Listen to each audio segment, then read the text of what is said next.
Yeah, my name is Moses Collins, and I'm out here with True Believers Fellowship here in Chicago and Franklin. We try to get out here every month, weather permitting, just to help out the community. So, and as you've seen, we have the "Do You Need Prayer" sign. So we have clothing. Sometimes we'll have food out. Sometimes we'll have different things that people need, such as hats and gloves, scarves, toiletries, those type of things. So.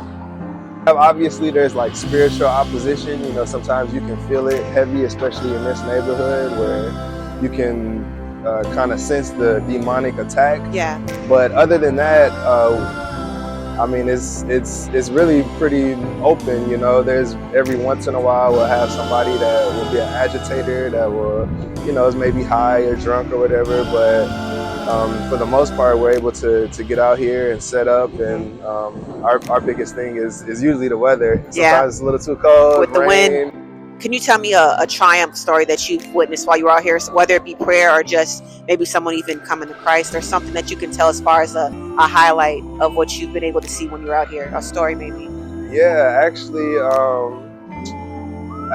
the young brother that's over here holding the sign right now, we ministered it to him as a part of our outreach, and he's a part of our congregation as a result of it.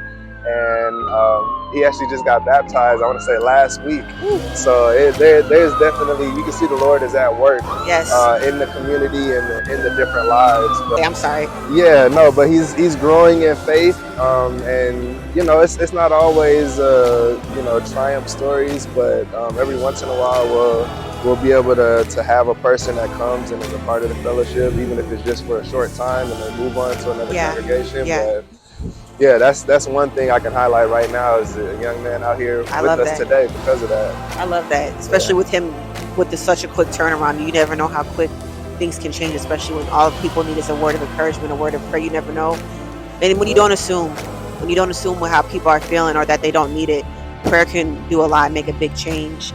My last question I have for you is, what do you feel would be a biggest thing that people need at this time? I know the Lord is one of the biggest things, but tangibly, what do you think people need to help them in situations such as this?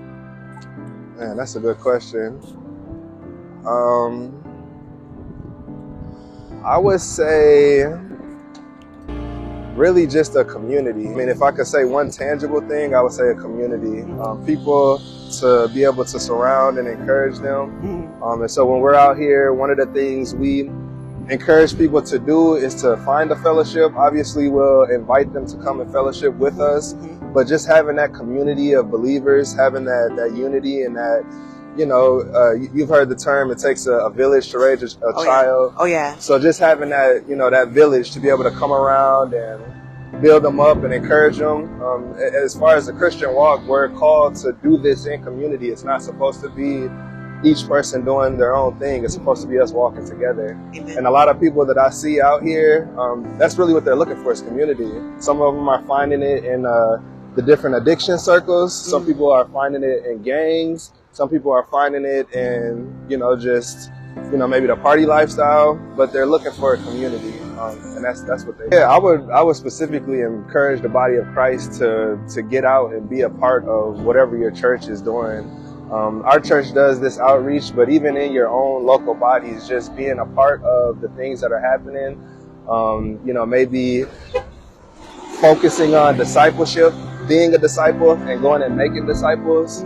That's one thing that I really want to encourage as far as the body of Christ goes, is just being the hands and feet of Jesus, looking to go out and give to people and not just look. I know sometimes people go to church and they're looking like, okay, what can the church do for me?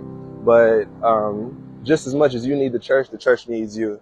So that's what I would encourage people, anybody that's watching, in that capacity. Thank you so much. Yeah.